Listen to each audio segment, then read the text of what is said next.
Where do you start? They always say the easiest place to start, and especially in a race or any project, is in the beginning. And in the beginning, before time, there was a giant organization. And this giant organization sucked royally. And the question is, what is wrong with this team? What is wrong with this organization? Is it the fan? It's not the fan base? Is it the ownership? Is it the general manager? Is it the head coach? Or is it all above? I'm going with all above. Because you have reached a crescendo with this organization where you listen, I'm after the Charger game, I basically said that this was false hope. This was one of those things that we were always going to do, that it was going to be up and we're going to go down. And this, like I said before, this was the ultimate trap game. This is even going back to when the Giants were good back in like 2007. We had these games where we won that we shouldn't have won. And then the next week, it's a trap. It was a trap.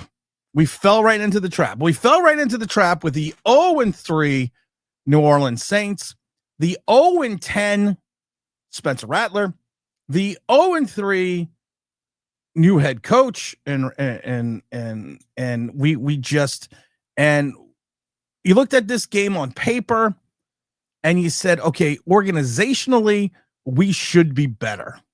We should be better than this Saints team. Saints, while they have talent, Waller, man. Waller looks good. And so Daniel Jones, another 200 yards, another 2 touchdowns. Of course, it doesn't hurt that you have Jonathan Taylor, because he also had Saquon Barkley that year. But you take a look, and they always say, it's the smell is rotten from the head down.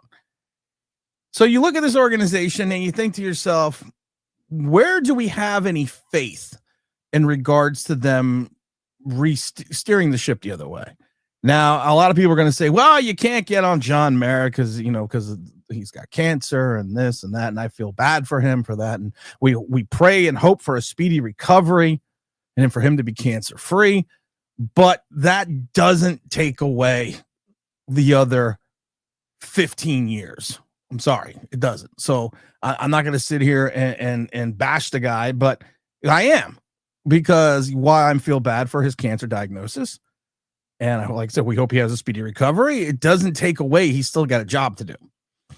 And he's had this job to do for years, and the job is to make this team into a winner, make this team into a perennial winner, make this team into the Pittsburgh Steelers, make this team into the Buffalo Bills, make this team into the Kansas City Chiefs, the Philadelphia Eagles.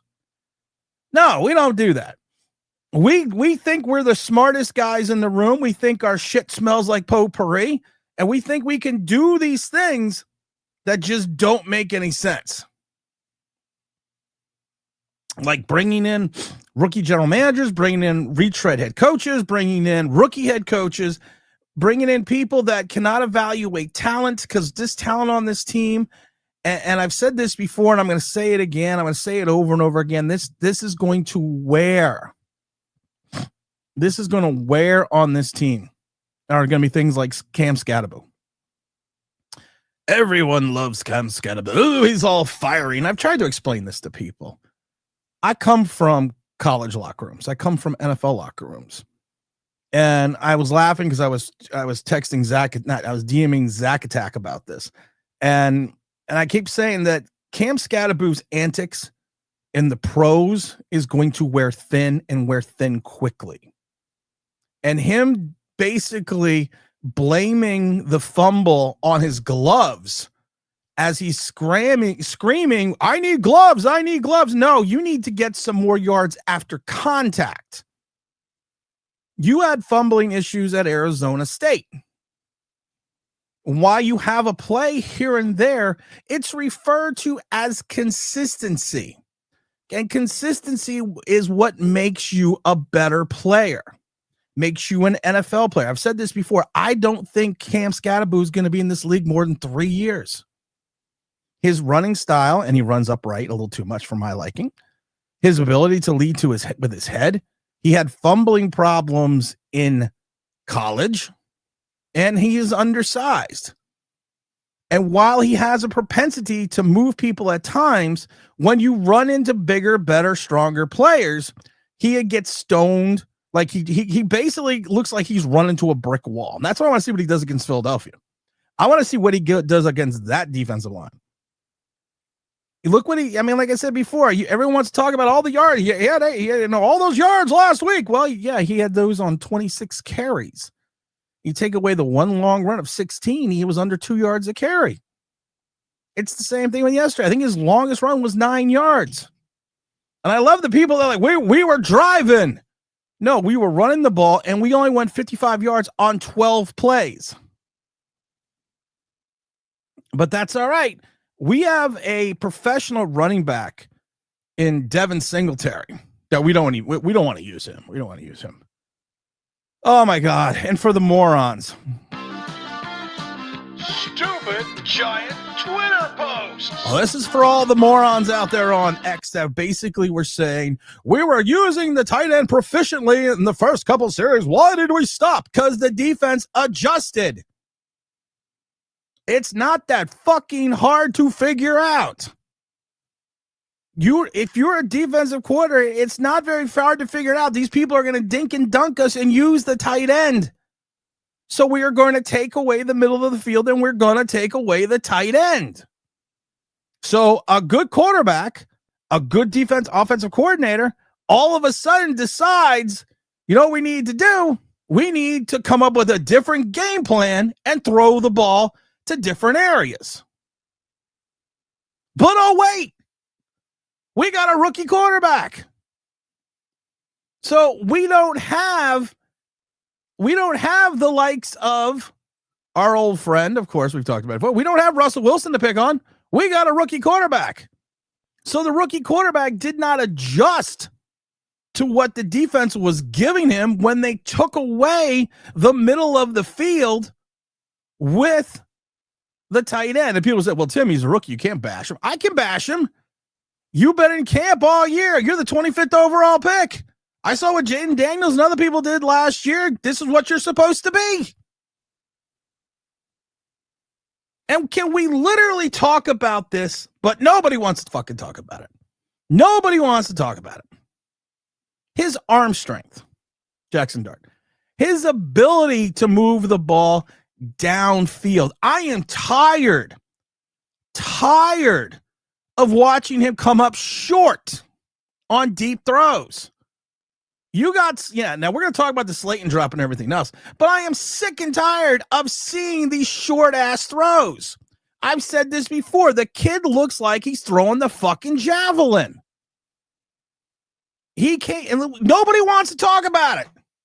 I'm going to say it again. He caused Malik Neighbors injury. He threw it short,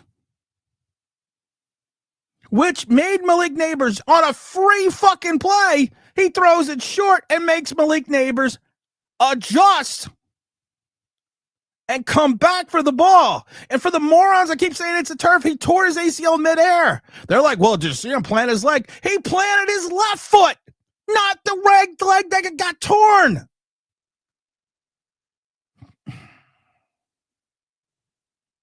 He doesn't have the arm strength. He has to torque up so much and step into the pocket so much to throw this ball.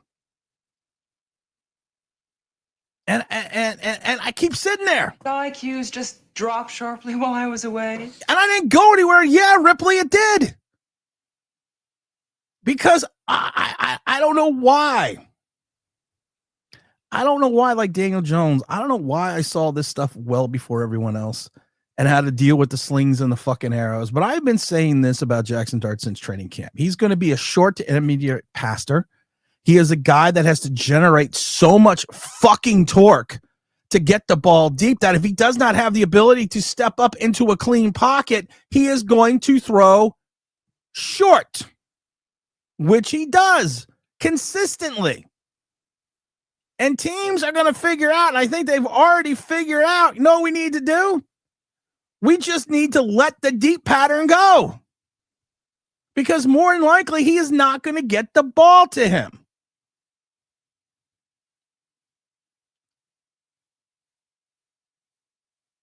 And even as a rookie quarterback, you have been playing since Pop Warner. You have been playing since high school. You have played through college. You don't hold the ball like a fucking loaf of bread as you're running it. It's almost like he was a point guard dribbling it off his fucking foot. And this is even going to make you laugh even more. And these are some of the things I didn't like about him, and I still don't like about him. Not every pass within 5 yards, 10 yards, you need to fucking gun the ball. You don't have to do that every 5 fucking yards. There is such a thing called touch.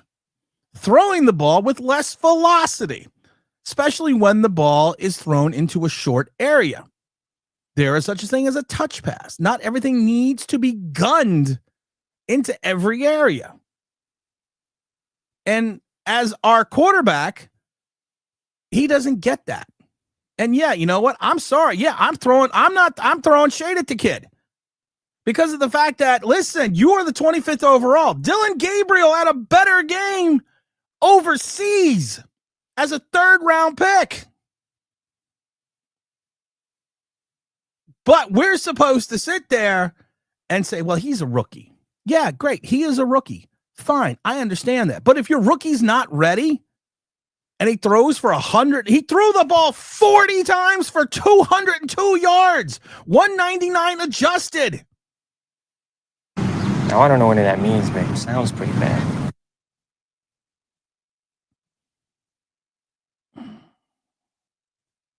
The glove thing really bugs the shit out of me. I will give Jaxson Dart shit. I will give Jaxson Dart credit because he did come out and say that, you know, it's on him and this and that. And he had 2 interceptions. And I love it because the interception on that 4th down, that was basically a type of play that got got Russell Wilson benched. Because there was nobody open. But if there's the 4 plays in that 4-down series in the end zone, or in the red zone, that got basically him benched, Russell Wilson. 1 was a design run, and 3 other plays, nobody was open. So Jaxson Dart did the same thing and throws an interception, and we're like, oh, it's okay. Don't worry, kid. You just threw an interception. Don't worry about it. But it literally got Russell Wilson shit canned. And can we talk about the Ghost Brothers? It's now the Ghost Triplets. I've had to hear all this time, well, you know, it's the pressures. Look at all these pressures they have. Oh, yeah. And I keep asking over and over again, what do the pressures equate to? We did this with King of the Almost Sack. And like I said, King of the Almost Sack was never a slight on Leonard Williams. It was a shot across the bow at fans that sat there and told me, well, he had the most pressures in the league. And I kept saying, what did the pressures equate to? What was the end result? And we knew this was going to happen because it's part of their careers, and these are things you have to deal with Kayvon Thibodeau and Brian Burns. They have a propensity to disappear at certain periods of times in games. They do, and we've seen it. We've seen it with Burns in Carolina. We saw it with Dexter. We've seen it with Kayvon Thibodeau his entire career here. They have propensities to disappear for periods of times, not only for quarters, not even for games, but sometimes weeks. And now we add the mighty Abdul Carter, and I've said this before, and we showed this yesterday. This is one of your fucking starting defensive ends. I look bigger than him. I look bigger than that motherfucker. So does that mean I should go out there and be a defensive end?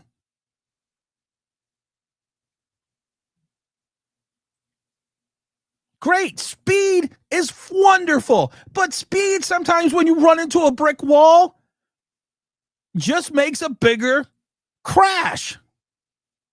And I've said this before. I understood why they took up Abdul Carter at 3. I hated the pick at 3. Still hate the pick at 3. I would have gone with Tyler. I would have traded out. People say, what would you have done? I would have traded out and gone with Tyler Warren. Because you have a big tight end who opens up the field, opens up the running lanes, pulls the safety off the number one guy, and creates maybe a one-on-one matchup on the outside and leaves him open. And you could have still grabbed a quarterback. I don't fucking get it. 2 years ago, one of the best quarterback drafts since 2004 and 83. We don't take a quarterback. This year, worst quarterback draft since the Kenny Pickett draft. We trade up for a guy. Next year looks like another great fucking quarterback classes. We don't wait. But we sign Russell Wilson and Jameis Winston. Someone needs to explain that to me rapidly. And I sit there and I laugh because you don't even use Abdul Carter right. He's not a linebacker. And this is the people are like, well, why don't they play him as off the ball linebacker? Well, you know what? They see him at camp every day. I'm gonna give people that don't get this little whisper. They know he can't play the position. 25.9% missed tackle percentage. His second season as an off the ball linebacker at Penn State. He has a difficult time tackling in space and in the open. Speed is great. But like I said, if you get a quality offensive line, what does a quality offensive line do if you're going against a speed rusher? You push him to the sideline. And when he tries to cut it in, you knock his dick in the dirt. Now imagine you have 3 guys doing that. And then I love it because the people are proud. Well, they held them to 88 yards. You know what was really funny about holding the 88 yards? They still ran the ball 30 times. 30 times. That means they were using the run to set up the pass. And Spencer Rattler of all fucking people kills you. Spencer Rattler. 0-10 Spencer Rattler. Fucking drives you. And our secondary. I am so done with the fucking Drew Phillips thing. He had one good game last week. And again, he puts up another stinker. His job is not to make tackles. His job is to prevent other players from catching the ball. How about that? Why don't we try that? And we thought Eli Apple was handsy. There were at least 2 other plays that should have been pass interference on Drew Phillips.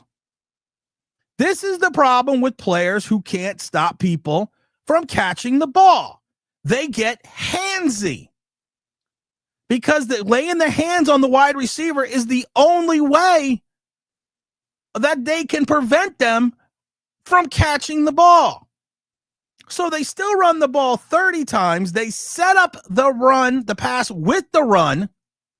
And Spencer Rattler throws for a career high 225 yards. And don't forget the pass from Taysom Hill. So they go 22 of 32 for 244 for almost 8 yards of completion, while we average 5 yards of completion on a pass for 199 for 40 times.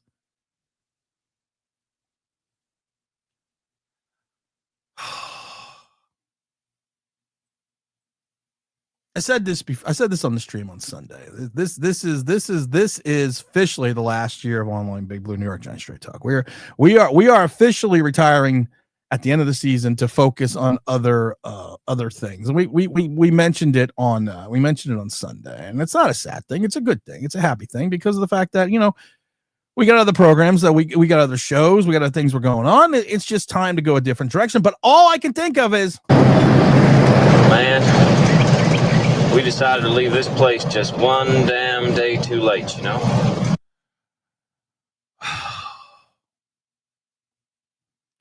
Everyone's going to blame Darius Slayton for the drop, but everyone seems to negate Cam Scatterbo.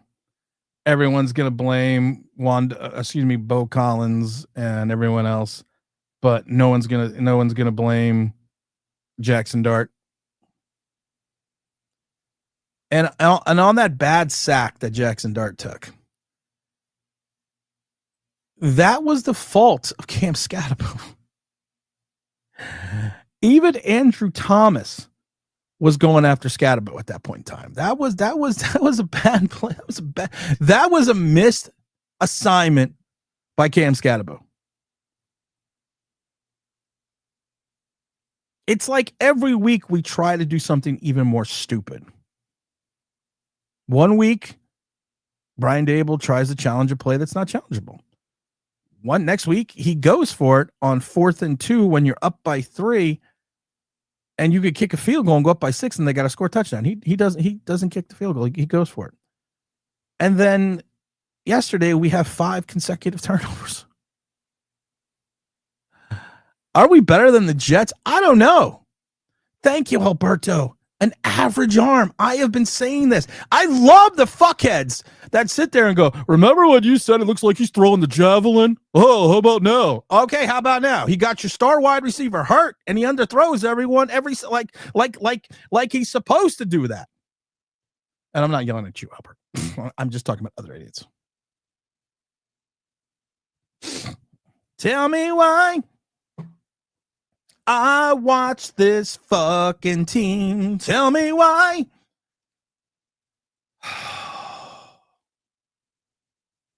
It's like you got to take a breath. You got to. Here's the biggest issue we have, and I'm going to get to the chat. Here's the biggest issue we have. The first 10 plays or so, most teams script their first 10 to 14 plays. They script them, and they run the script. And I think that's what happened consecutively with the Giants' first drives. They ran the script. And it's almost like you're like an actor in a play. You work on the script. And then all of a sudden, when the scripts run out and you have to go to improv,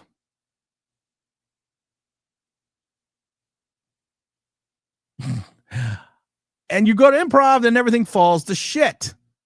I love this line. Tim, during your time with Online Big Blue, who was the best head coach Giants had? Here's the problem. My time here is only consisted of Joe Judge and Joe Judge and Brian Daboll. So that's better. That's like what would you rather have, a broken leg or a broken arm?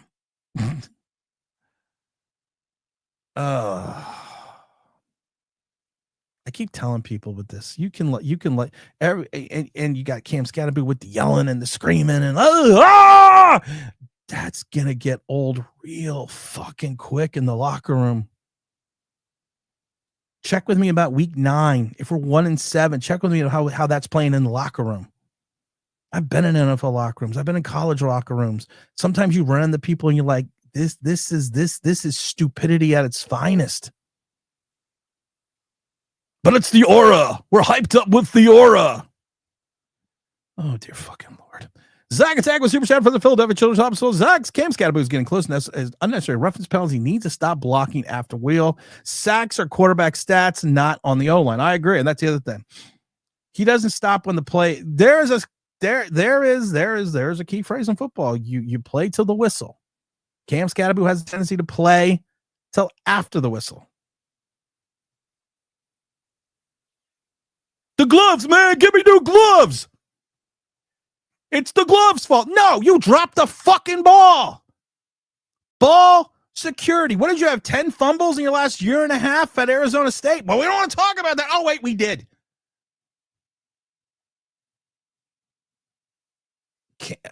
Jaxson Dart's first read. Daniel Jones at least was a one-read quarterback. Sometimes I look at Jaxson Dart and I'm like, your first read is to run. And you like to scramble in the pocket, and that's great. But the problem is when you scramble in the pocket, you got to be looking downfield at the same time. And again, I'm not telling you Jaxson Dart's not going to be an NFL quarterback. What I am telling you is this: don't piss down my leg and tell me it's raining. The kid has got an average arm. You got an average arm in a dome. I was waiting for that one pass to Slayton. Hey, what? You know what? I think the wind took that one. He and that 3/4 sidearm delivery thing. I love it because people are like, he changes his arm angle. No, he doesn't. It's the same 3/4 sidearm delivery thing. And can we stop with the fucking mom? Who cares? This is what we've come to. Jaxson Dart's moms got it going on. Who fucking cares? I want to see the game. I know that's shocking to certain people, but I want to watch, I don't know, football. And if you have to use this to sell the Giants, we're in a very bad place. We're in a very bad spot. We're in a very bad moment. And I kept telling people this is an aberration. The Giants are an aberration. That win was an aberration. That was the weirdest game that I have ever been at, or one of the weirdest games I've ever been at in reference to being with the Giants and Giants Stadium. That's one of the weirdest. I kept telling people that's one of the weirdest. Been at. Oh, wait a minute. That was one of the weirdest fucking games that I had ever seen, because you looked at the scoreboard and you're like, we're not losing. We're still winning. That's how weird that game was.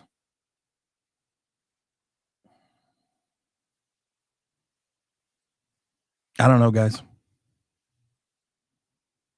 I don't know. I don't know. And I don't know. We are the fucking team of moral victories. Everything is a moral victory. There you go. I agree. Hey, listen, thank you, Texas A&M guy. Thanks to Native Texan 1836. Hey, listen, we tried to give you all a win in Dallas, but you didn't want it.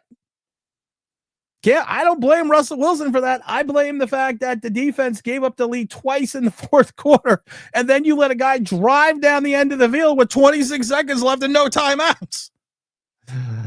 Russell Wilson for that. I blame the fact that the defense gave up the lead. I keep getting feedback today.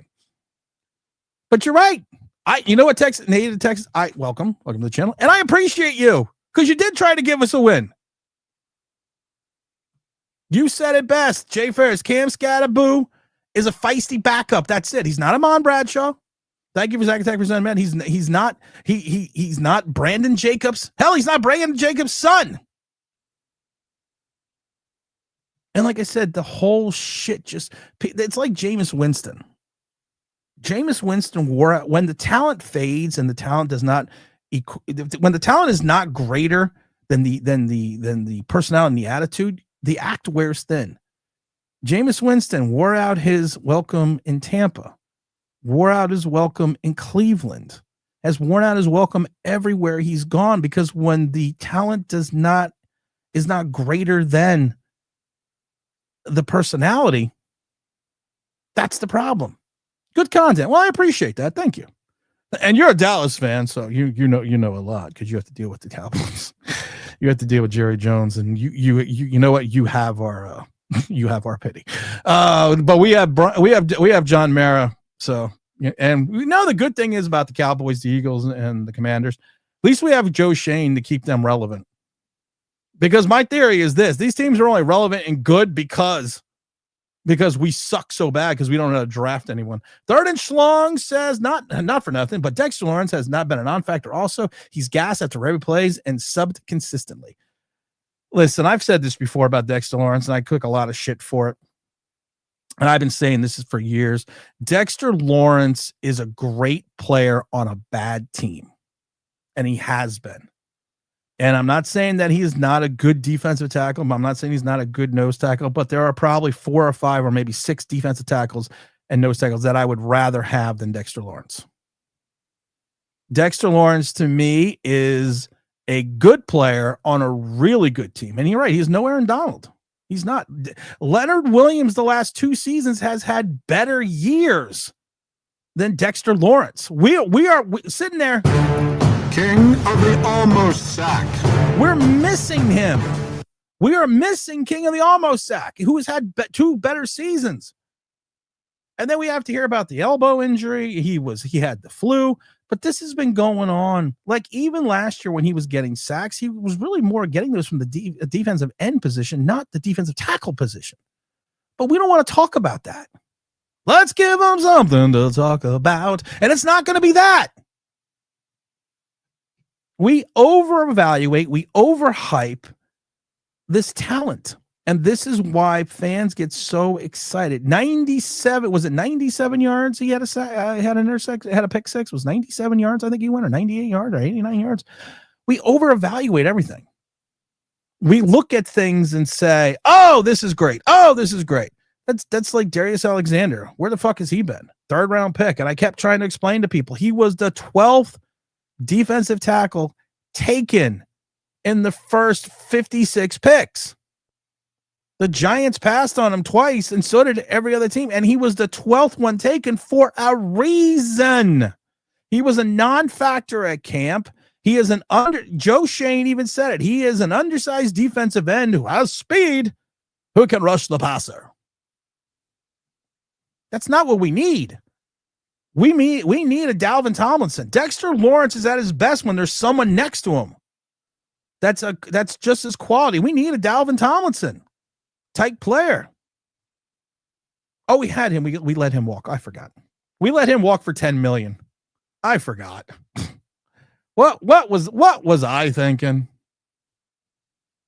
I miss Ashawn Johnson.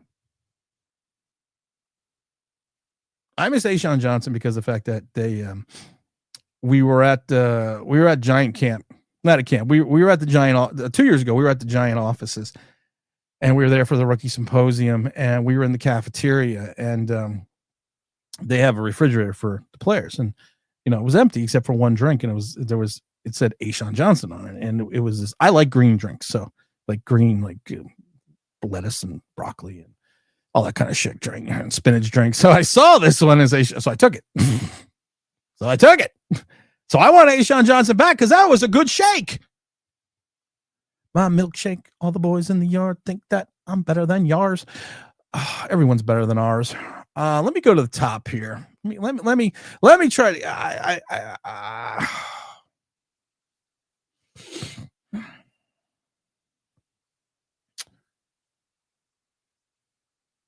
I don't know. I don't know. I don't know. This team gives me a fucking headache. I don't know. Mr. Finesse says, what? You can't give Daboll and Schoen another top 10 pick and bury the team even further. This is the thing that just drives me crazy with that. This drives me fucking insane with that. There's talk that we get rid of Brian Daboll but keep Joe Schoen. So we're going to let a guy who picked a failure of a head coach, only really player that he drafted was Malik Neighbors, and his star quarterback got him hurt. And we're going to let him have another year and pick another coach. That would be the Giant way. That would literally be the Giant way. Sliders says Andrew Phillips ain't a superstar. He's not. I watch him play, and as a former defensive back, I'm like, almost every time he's in coverage, it looks like a penalty. You want to chop off his hands. Stop using them.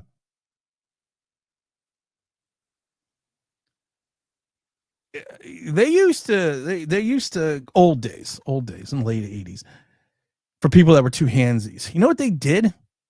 And this I think we need to do. But he would still find a way around it. They would slap oven mitts on your hands, and they weren't even oven mitts. They're training gloves, and they would slap these gloves on you, and they're basically like you're got fly swatters on your hands, so you can't use your hands, and they would tape them on you. That's what we need to do. We need to get some of those. I don't know if they still even sell them. We need to get them and tape them on them. This is a guy that gave up 236 yards, 238 yards in passing last year. He's going to surpass that by a lot by week like 8. And the penalties are just such stupid penalties. You cannot grab a guy by the waist or take your hand and put it all over the wide receiver. Like I said, there was at least 2 more pass interference penalties or defensive holding penalties that could have been called on Drew Phillips. Paulson, Adebo, and Holland. Oh, dear Lord. Paulson, Adebo right now looks shot. And I love this because I'm going to take partial blame for this. I think I'm going to take partial blame for this.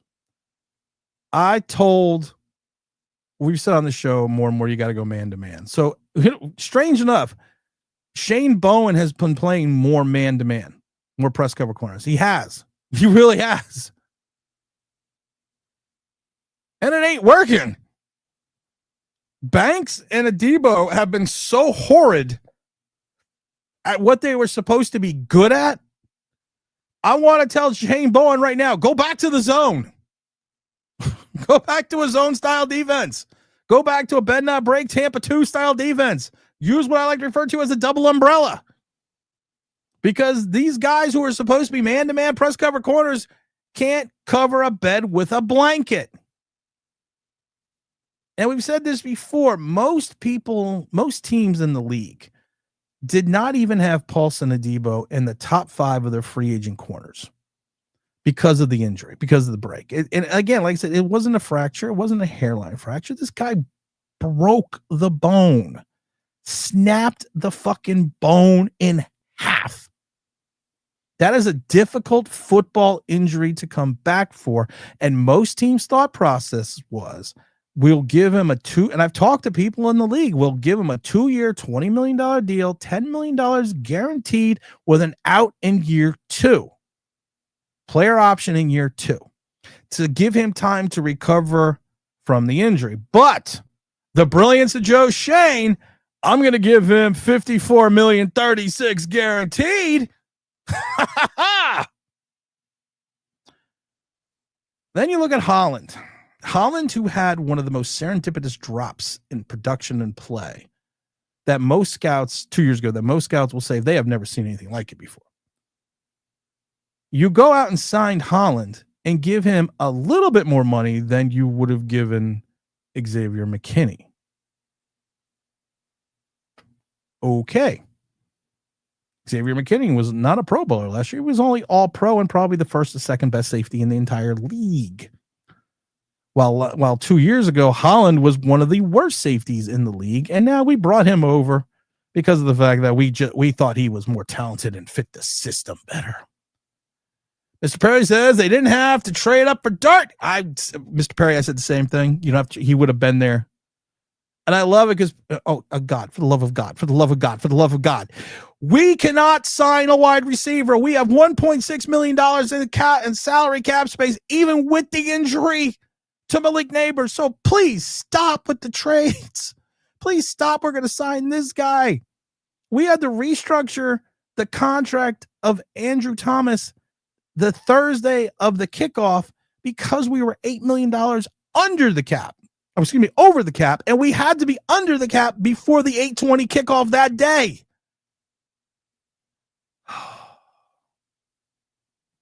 Yes, Spencer Rattler did that. How do we sign Slayton to a $36 million and no safety to stop the pass line? Oh my God, the linebacker. Juan, we're not even going to talk about the linebackers. I have been bitching about the linebackers for how many years now? Bobby Okereke, to me, last year he had what I like to refer to as the Blake Martinez sophomore slump, and he is still slumping. I just love it. Well, we held them on the run. No. They ran the ball 30 times.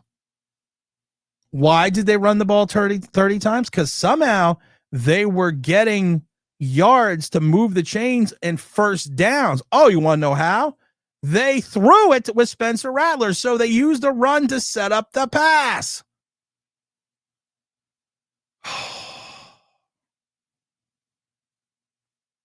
I try, man. I try with this team.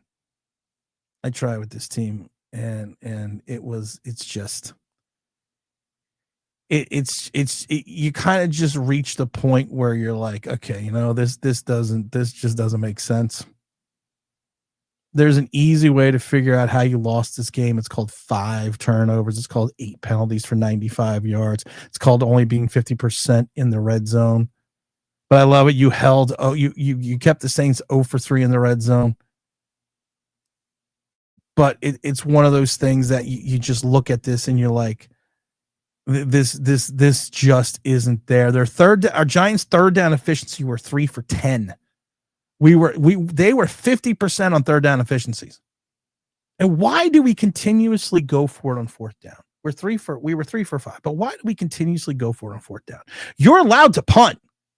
You are allowed to play the game of field possession because you think you have this stalwart, this crazy fucking pass rush, which had one pressure, no sacks, no quarterback hits, but you're allowed. It is allowed. You can punt. We're not playing Dallas Upremian. We're not. No, you can punt in the NFL. It's all right. It's all right. It's all right. It's all right. Mr. Finesse, he's a terrible talent evaluator. Drago says 2 for 15 this year, 3-14 next year. I still think we're a 5-win team. I still think we'll eke out 5 wins. I think there's always games you're going to win that you don't think you should win, and there's always games you're going to lose that you don't think you should lose. Kevin says, what does Kevin say? Oops. Come on, Kevin. What do you say there? How about we petition the NFL to let the Colts play the Giants? I mean, that would be an easy win for the Giants. The Giants, like I said, they just, I don't know, hit the like button. I can't think of anything right now. Hit the like button. I have to read the chat. Let me read the chat. Todd says, did people watch the Pat game last night? We're beating on them. Lowell might beat the Bears or the Raiders, and that's it. We might beat the Raiders. I don't know if we're beating the Bears. But again, the Pats look tough. Think about our schedule just for a second. You are going to go and play. You're going to go and play at home, the Eagles. Then you go to Denver, who just beat the Eagles. And then you're going to come back and play the Eagles at home. Yikes. But don't worry. The 87-yard pass, great angles by, oh my God, Tyler Nubin. Like I said, to me, Tyler Nubin should not be a safety. How long on this channel have we been saying Tyler Nubin should not be a safety? We have been saying that since the day we drafted him. He should be an in-the-box safety like a Logan Ryan or a Peppers, and let him play in the box like 70-80% on the line of the time up near the line, and let him be the quasi-safety linebacker. That's what he's good at. Hit the like button. People, we got 124 people in the room and only 38 likes. That's disgusting. Albert says, Dart has trouble reading the defense. His second and third reads are non-existent. We've said that. We have said that about Jaxson Dart since the day he came out. And I don't know. I don't know why all of a sudden people are surprised that he's having a difficult time. We've read official pro scouting reports on Jaxson Dart on this channel, and I'm trying to see if I still have it, and I don't have it. But don't worry though, this was going to be a game that he was going to be what you called. This was a game because of the fact that he was what you call it. He was spurned by the Saints. I love it. Okay, I found the report. Threw at a different arm angles, which is fine, but his release point was closer to his chest than his head, leading to 9 batted passes, the same amount as shorter quarterback Shedeur Sanders and Dylan Gabriel, and 20 over 3 years at Ole Miss. Let's see here. Dart was able to make pre-snaps read, but often plays were based on 1 reads or half the field reads. There is some, but not enough evidence to confidently suggest Dart could consistently process defensive coverage post-snaps, nor was there enough evidence to show that he could make full field reads. These were scouting reports that came out right after the end of the season. Deep throws tend to have a little too much air under them, which is usually because of the fact that you are trying to torque up the ball too much. And I love this because we have seen this now. This is one of my favorite things. Last year, his completion percentage in the fourth quarter was 60%, worst of any quarter, with a 15% off-target rate. That was consistent over 3 years at Ole Miss. 60% completion, 12% drop-off target rate in the fourth quarter. It was especially notable in his 3 years at Ole Miss. In 1 year, Dart threw 0 game-winning touchdowns and led the Rebels to 1 game-winning score late in the fourth quarter twice in his entire career. So as the game goes on, his completion percentage and off goes down and his off-target percentage goes up, which is what we are seeing in game 2. We saw it in training camp. These, I don't make these up.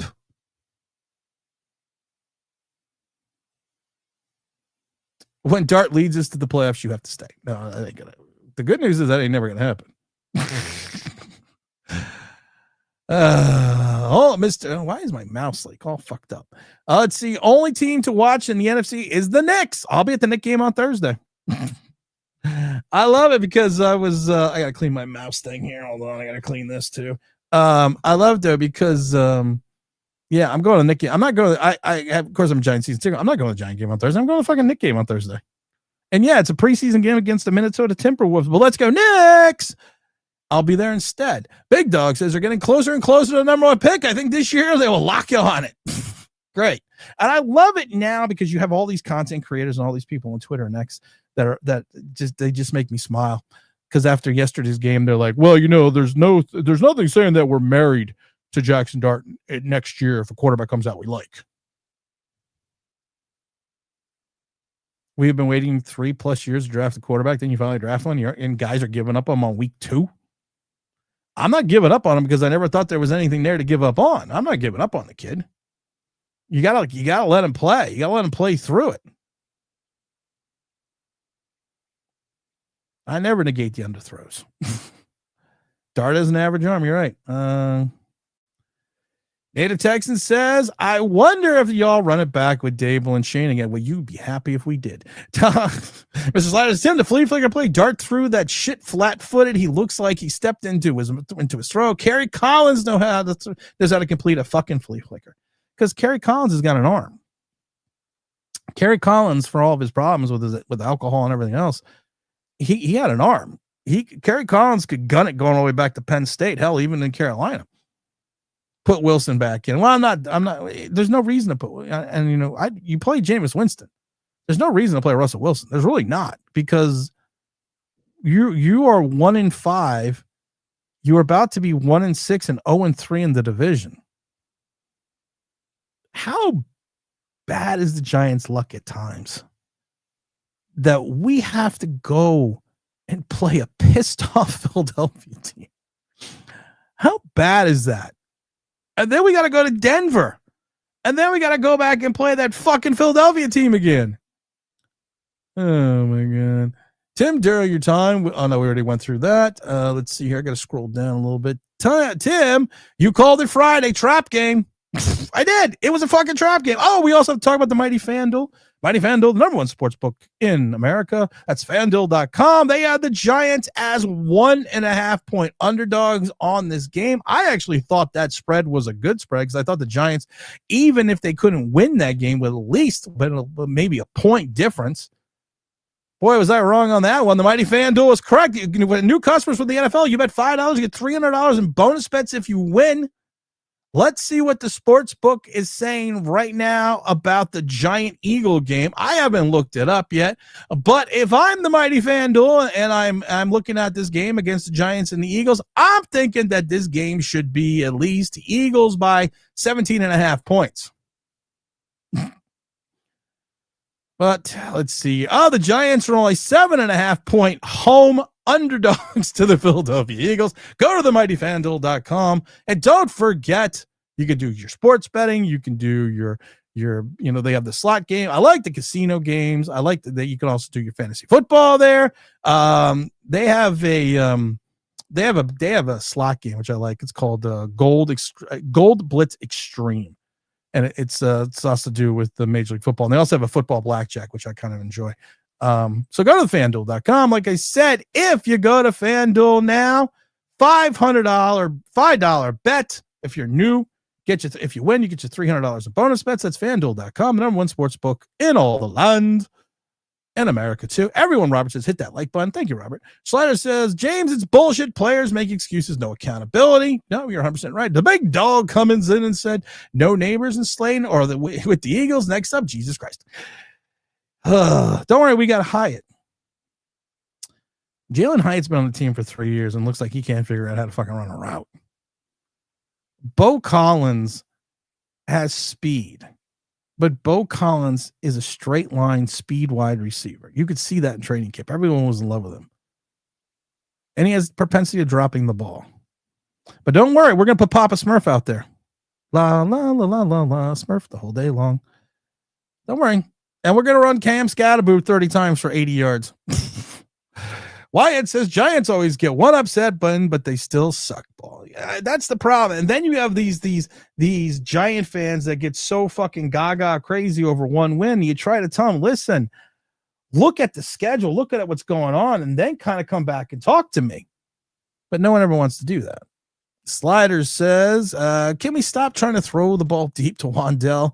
Because he got lucky against the shitties. Yeah, I mean, I don't get that either. How can you keep continuously trying to throw the ball deep to Wandell? What does he have pictures of somebody with something? Because how you putting this guy in a deep pattern still with his catch radius and his size, I don't get, even after he had a good game against the vaunted Cowboy defense. Oh, Giants see John Gruden desperate. John Gruden's not coming here. Yeah, John Gruden's not coming here.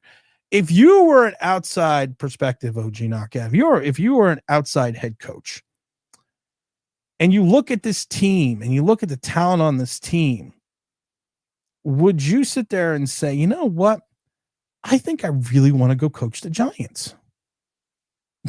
No, I think you look at it and go, dear freaking Lord, I don't want to go anywhere near that shit show.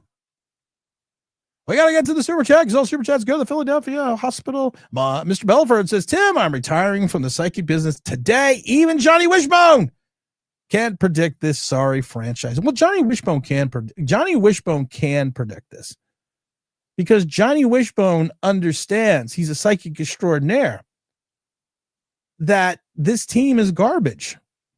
You look at the roster and one win, and this is what, and I love it because Mike Francesa, everyone keeps sending me the Mike Francesa clip about, because I said the same thing about the Charger game. The Chargers were without their starting left tackle, their starting right tackle, and lost their starting guard in the game.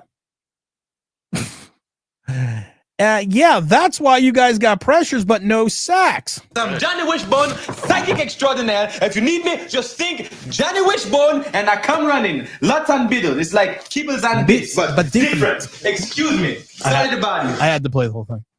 What year? What year of the rebuild are we in? I've lost track. I think we're in rebuild year number 11, but we'll be doing good. But Johnny Wishbone, like I said, we miss Johnny Wishbone. Thank you for the super chat. Super chats go to the Philadelphia Children's Hospital. Big Mark Stewart says, Tim, pissed off, man. Oh, Mark, you and I have a right to be pissed off. All Giant fans have a right to be pissed off, but you and I live at that fucking stadium. Mark Stewart and I are always at that fucking stadium. We're at every freaking event. I'm even going to the trick or treat thing that's coming up on the 26th.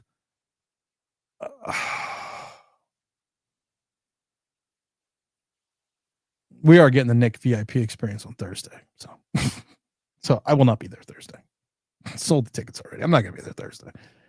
I love it because, like I said, I was talking to my wife and I was talking to a couple other people, and we were like, it's a Thursday night, it's an 8:20 game. I don't really want to drive. It's 2.5 hours. I don't really know, 2.5 hours there, 2.5 hours back. I don't really want to go through all that for watching us get blown out by the Eagles. And, I really just don't want to do that. I just really don't want to do that. Why did my son send me an audio? Unsent a message. What is he sending me? He sent me a message. I was like, I really don't want to do any of that. I'm done. Oops, it's okay. My son is texting me. He should not be texting me at school. But But I was like, we don't want to do that. That's just fucking too much. And then someone goes to me, hey, you know what? If you want to swap tickets, I'll give you my Nick tickets. And it was a good buddy of mine.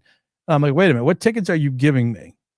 He's like, the ones I have during the season. I'm like, wait a minute, that's in the second row behind the basket, three rows away from the Nick bench. And he's like, yeah. I'm like, okay, I'll swap. And then he couldn't go, so I sold the tickets. But he still gave me his Nick tickets, and I was like, that. And then my wife was like, well, wait a minute. Doesn't it take us longer to get to MSG than it does to get to MetLife? I was like, what's your point?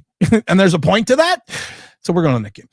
B. Will said Knicks fired Tibbs after making the playoffs. The Giants let all these guys stink it up for a decade. Yeah, you're right.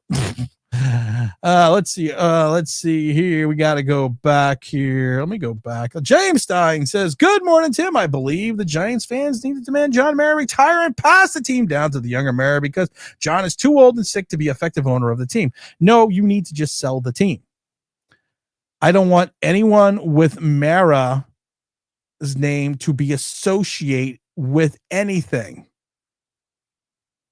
No more Maras. Mr. Finesse says, give me Slayton Saquon money. We give Slayton Saquon money. Give Debo money and McKinney money. Shaking my head. Shane is trying to ruin the Giants. I mean, that's crazy. I mean, it really is crazy to a point that you just don't know where a suffering fan base can go. I know where you can go. You can go watch the Knicks. Newsflash, we suck against the run next season too. Yeah. Mr. Goff says, and the Aints missed 2 field goals. They did. They missed 2 field goals. And I love, well, we held them in the red zone. No, they missed 2 field goals. No, I'm not talking. I shouldn't say that's not true. I'm just, I don't know. Can we trade for Kyle Shanahan? No. I don't want Kyle Shanahan either. Newman looks slow as fuck. Jay, I have been saying this about Tyler Newman for a year and 5 weeks now. He is an in-the-box, strong safety, quasi-linebacker. You play him in the box 60, 70% of the time like we did with Logan Ryan and Peppers. That's what his best idea is. Tim, you called it on Jaxson Dart. I got to give it to you, bro. I have to admit, I didn't call anything on Jaxson Dart. I have to be honest about it. I just read the scouting reports. I just watched games at Ole Miss. I ad nauseum, I watched the fucking Florida loss with the 2 bad interceptions. And then I watched the combine. And like I said, you watched him at the combine. He looks like he's throwing the javelin. It's this weird kind of like extension, but he kind of half cocks it 3/4 to the side. And I kept saying, how does he get any torque on that throw? Oh, he has to step up in the pocket and almost take like 2 steps like a javelin thrower, hit the line, and then chuck it with his whole body. I watch people like Michael Penix zip it with his wrist. Fucking Spencer Rattler does that. Spencer Rattler, who I didn't like coming out of college, I said numerous times, the greatest thing about Spencer Rattler is his mobility, and he's got a quick fucking release. He's got a Dan Marino style release.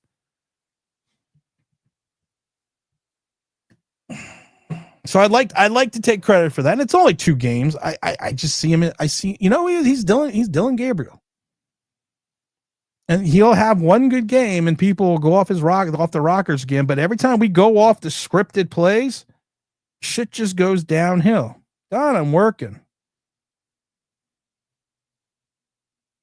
Yeah, I love it. Don's going to have to, Don just sent me a text that Brian Daboll's going to have to look at the tape to see where we went wrong. Slider says, hey, Tim and James, I got a genius play called. Have everyone run short routes and send Wan'Dale Robinson deep on the go route in the post. And I'm going to scream, that'll work. You're bad. Warning, sarcasm. Warning, sarcasm. Robert says the Eagles are going to play on us on a short weekend with a bad loss. You're going to get real ugly at the Swamp Thursday night. That's why I'm not going to be there. I am going to be sitting in the Knicks VIP club, sipping on a pina colada. And I don't even know what's in a pina colada, and I don't even like pina coladas. I don't think I ever had one. But I'm going to drink a pina colada. I'm like Tim, but the Giants are named the Chokes. I like that. The New York Giant Chokes. How about just the New York Chokes? That's what she said. Let's see here. Tim, new soundboard, please. The Ghost Triplets. No one needs to be afraid. No, I can't do the Ghost Triplets. We'll have to come up with something better than the Ghost Triplets. And honestly, it's the Ghost Brothers. So there could be 3 brothers. But yes. Submitted for your approval. The Ghost Brothers. Nobody needs to be afraid. So there's 3 brothers now. I just keep laughing again, and I keep saying this. You're starting defensive end for the New York Football Giants.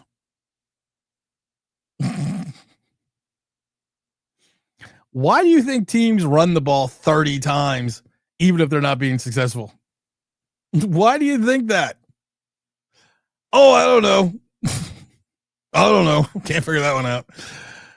Tell me why. I don't know why we suck. Yeah, I do. Let's see here. Let's see. And you always said it. Put Tyler Nubin in the damn box. He's not a safety. He's not a safety. Here's the thing with Tyler Nubin. You put him in the box. Okay. You put Tyler Nubin in the box. You're helping dilute some of the issues you have at linebacker, right? And he can still cover certain tight ends. So you're going to have a steady tackler alongside Bobby Okereke, who has some coverage skill because Bobby Okereke can't cover anything. But you'll have a guy that's got some coverage skills and who is not going to take, and you're not putting him in a position in the open field to take bad angles. This is not, and this is what I don't get. That's why my head hurts. This isn't the first time he's ever taken a bad angle on a tackle. It's not. But don't worry, he was the best safety available. You always said to put Tyler Nubin in the damn box. I'm always going to say that Jay Ferry says he's a better safety than Belton. That's the problem. Well, that ain't saying much. I love Dane Belton. He makes one play, has 3 crappy other ones, but that one play, he's won the fucking Super Bowl. OG Knockout says, I've given up on the organization, their development of players. That's why we're watching the Knicks. Knicks Unleashed. The new season's going to drop after Thursday's game. Oh, I'm going to try to get some Nick interviews too. So we're gonna do some stuff with Knicks Unleashed, man. It's gonna be a fucking season. I think it's only gonna be the podcast. I don't think I'm gonna put it on YouTube, but it's Knicks Unleashed. Everyone needs to enjoy it. We haven't done a video in a long time because I was so busy with Believe and doing all this other garbage giant shit. But we're going full force into Knicks Unleashed and to get off my lawn, the mad ramblings of the Gen Xer. Because we want to, and we also with mad ramblings of a Gen Xer, I want to say we want to push it into the stratosphere. Because as certain people know, and maybe you don't know, I am up for a major award for that podcast. And of course, that award is the Best Black Podcaster of the Year award. Now I know there might be some there might be a little I don't know what you would have to say, but there could be a little issue with that. But I am up for the Best Black Podcaster of the Year award. I keep trying to tell them, and I've sent them multiple letters, and I keep trying to tell them there is a fatal flaw with your nomination process. I'm not sure what it is, but there's a fatal flaw. I'm going to put Knicks Unleashed, the podcast. There you go. The podcast on Apple is in the chat, so make sure you go and follow that. New episodes will be coming up, and they will be they're going to be more like what we used to do with the Giant Channel. We're going to really get into doing maybe even daily episodes. So that's going to be a lot of fun. We're at 56 likes. We still have over 112 people watching, so make sure you hit the like button, guys. We should have 90 likes by now. Dart always throws underthrows to. I keep saying this. I watch this kid and I watch his arm. And I remember at the combine, I was very, very interested to see him throw. It was on a Sunday because my wife specifically and I sat down and she watched the combine last year, and I love it because she was in love with Michael Penix. She's like, I like the way that guy throws. And I remember watching Jaxson Dart with her and her going, I don't like the way he throws. And I think she kind of thought that the drafts kind of went together because she's like, where's that guy I saw last year? I really liked him. So, I mean, Collins had an arm, but he knows how to step into his throws, but Dart needs to learn how to throw. Collins was what you would refer to as a prototypical pocket passer with a rifle for an arm that when he sat in the pocket and had enough room to step into his throw, he could throw even further than he did before. Todd says we might not win again, but you can't take Dart out unless he's, you can't. You went to Dart this early. You cannot go back to anyone unless there's an injury. You cannot give it to anyone because there's an injury. Unless there's an injury. You cannot go back. You could take DNA from Tom Brady and clone a 28-year-old Tom Brady, put him on the roster, and you still couldn't go to him because you went to this guy this fucking early. We are going to live through these growing pains for the next 12 games. Good luck, Giant fans, because I'm going to be watching the Knicks. Big Blue, what's up, my brother? I got to give it to you, Tim. You've been spot on the majority of the time. Well, you just say that because you're my friend. But I do appreciate that. Mr. Bill says Collins had a monster arm, and when he was on, he was on. Yeah, Collins was a beast.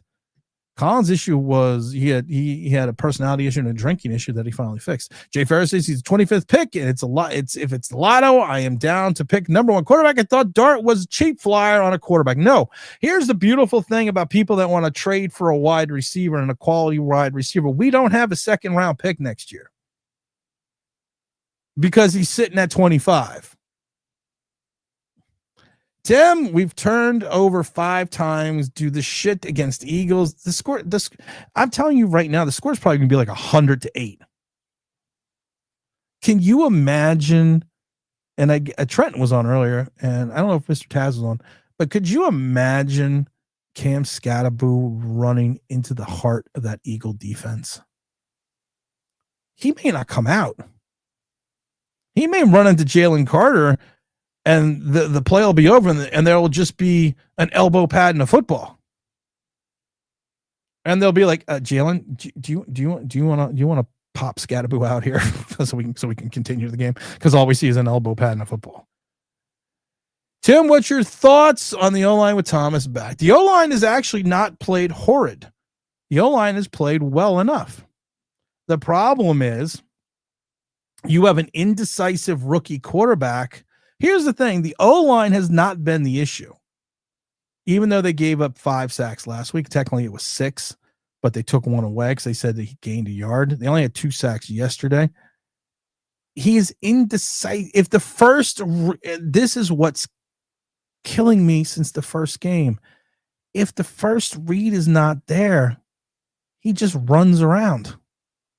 And I love it because I'm watching him and I'm like, dude, you got to look downfield when you're running around. There are no trap games for the Giants. We're just bad enough to lose to everyone.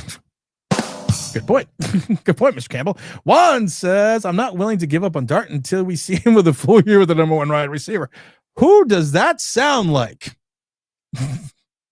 Who does that sound like? Oh, let me think. It's Daniel Jones at the 5. It's Daniel Jones at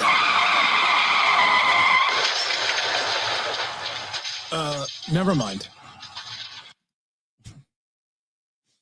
Jalen Carter's in a dark place. Yeah, you just suck. You know what kills the darkness? You know what heals all? So they say. I'm not a biologist. I'm not an immunologist. I'm not an eniologist. I'm a drinkologist. But you know what exposes the darkness? The sunlight. We need to pull the curtain back on this Giant team. We need to expose this team That's what she said. And we need to just show everyone the garbage that this is. 61 likes. Come on, guys. We have 113 people. We need to get to 80 likes. Get to 80 likes or you're a New York Giants fan. We needed leak. Yeah, too bad our star quarterback blew out our star wide receiver's knee on an underthrown ball. Pete, let's get to Todd. Then I'm going to get to Petro.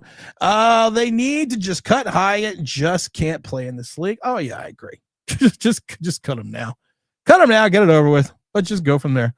Let's see here. I see a super chat. And we're going to run down the super chat real quick here. Mr. Watt says, what explains Daniel Jones right now? So confused. Daniel Jones, outside of one team, has not really played an NFL team yet.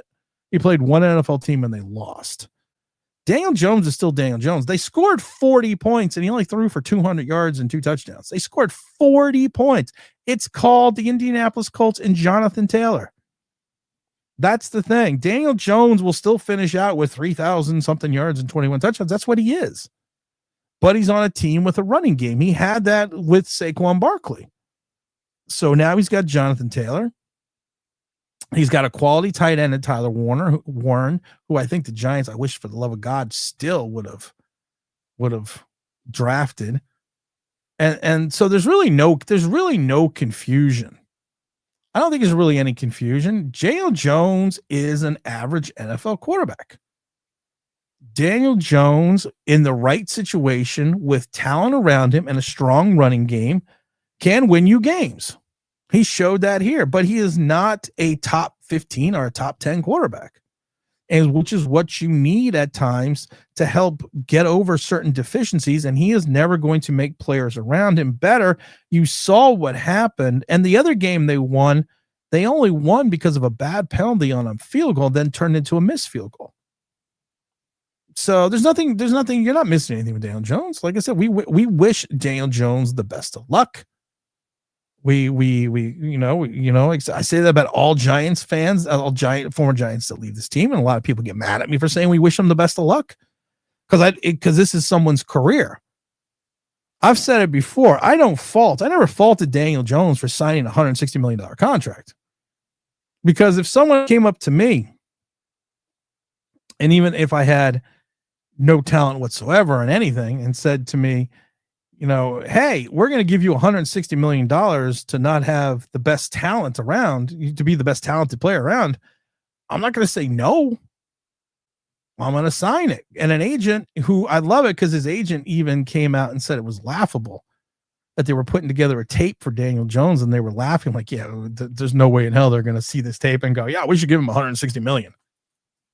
He wanted 230 to start.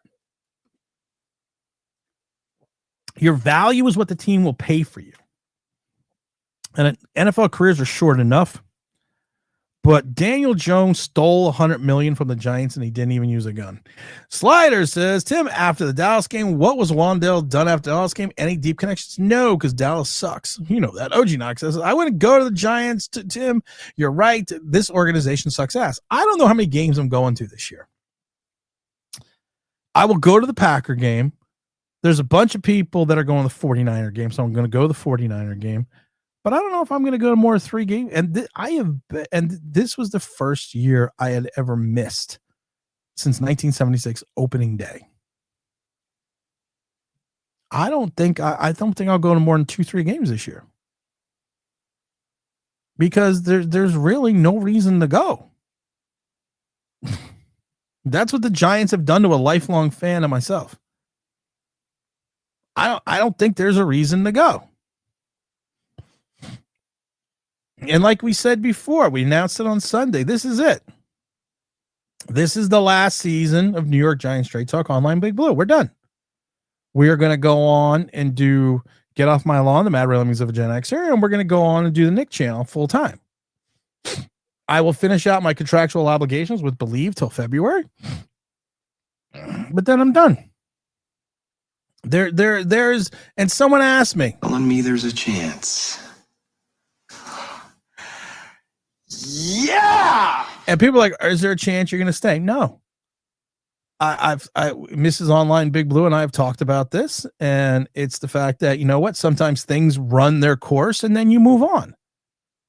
And sometimes a team is so bad for so long and does so many stupid things that you just have to move on. And someone's like, what if John Gruden becomes head coach? Would you stay? No, because I'm going to go ask John Gruden for a job.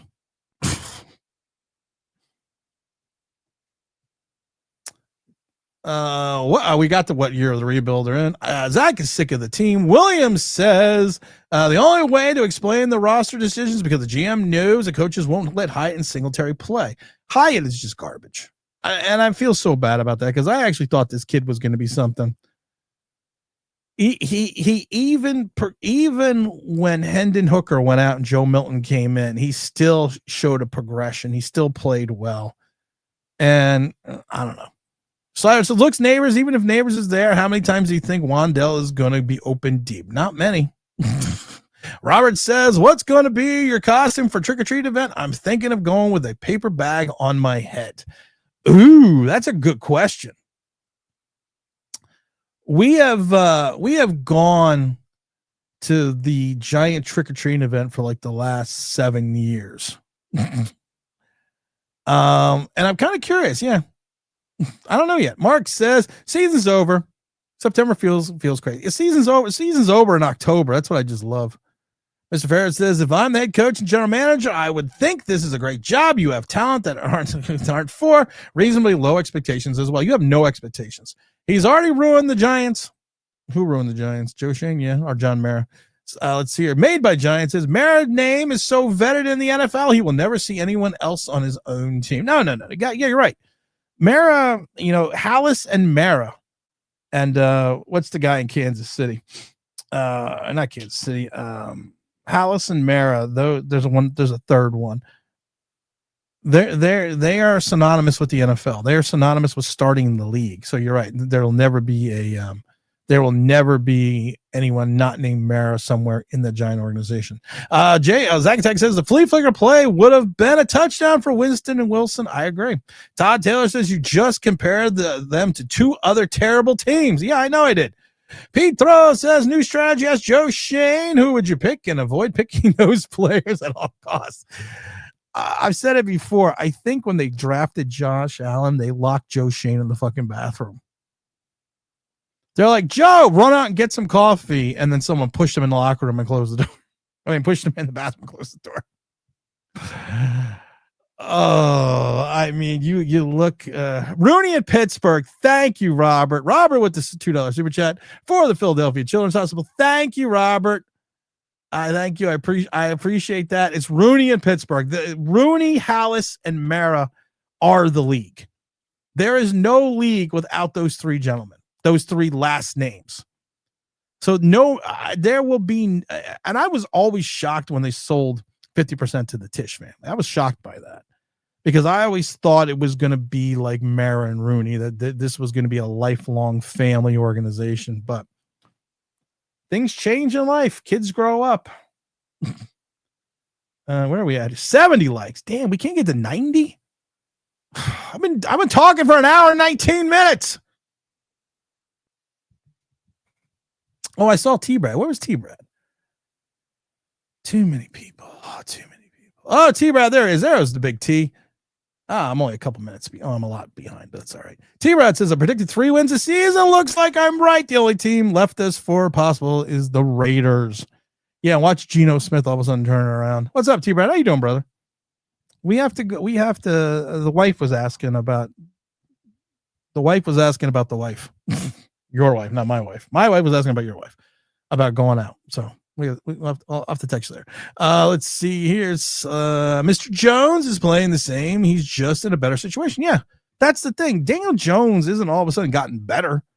Daniel Jones is still Daniel Jones. He still makes bonehead plays. Like I said, they score 40 points, only throws for 2. You would think a team scores 40. Your quarterback had like 400 yards and 5 touchdowns. He had 200 yards and 2 touchdowns. And one of them was on a phenomenal catch by Tyler Warren.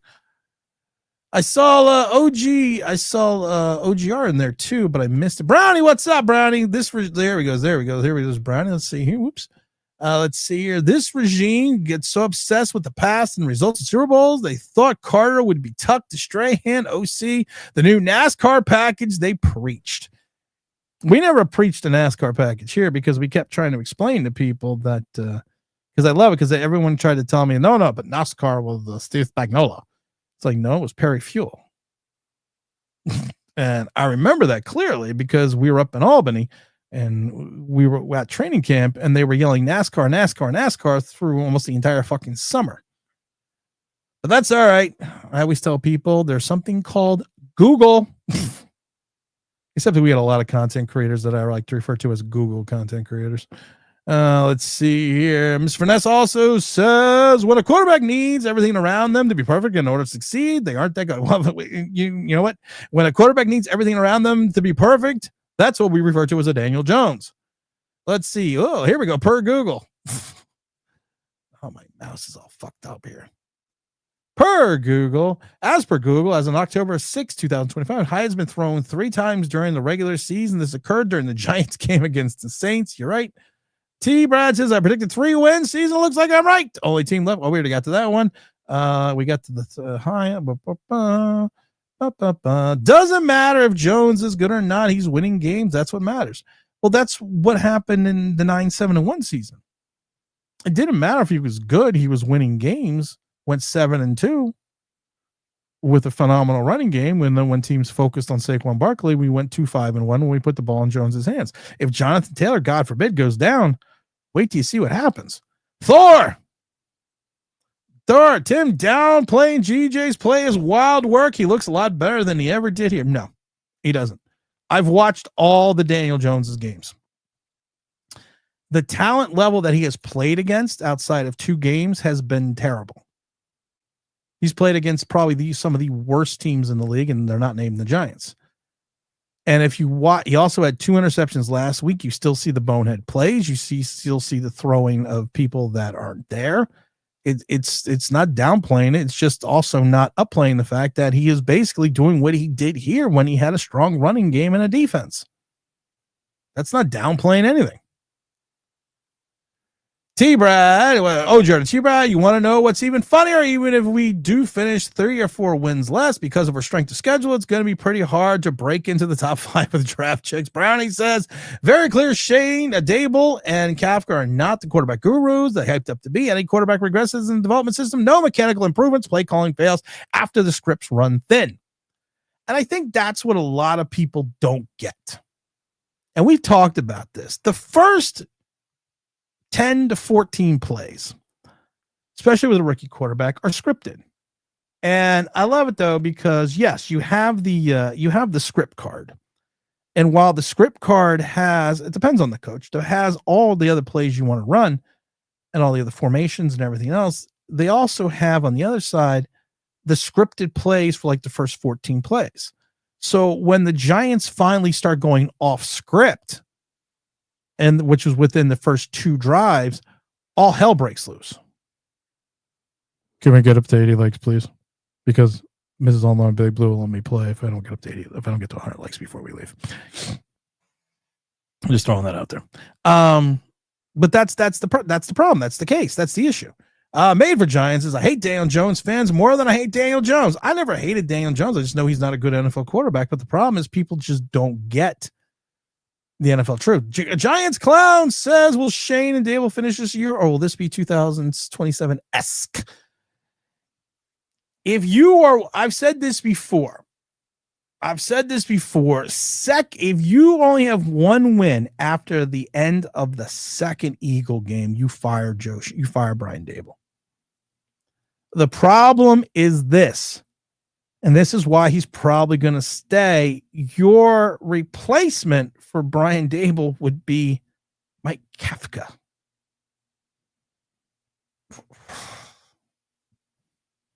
That's like replacing the blind with someone who's even more blind. No, that's going to be that will be your interim head coach. So if you do not fire him after you're 1-7 and you are now, and then you were 0-4 in the division, you are in stupid land. Joe Schoen is staying until the end of the year. Good luck, guys. Joe Schoen, there's a possibility, and it scares the bejesus out of me. This is why we're going away.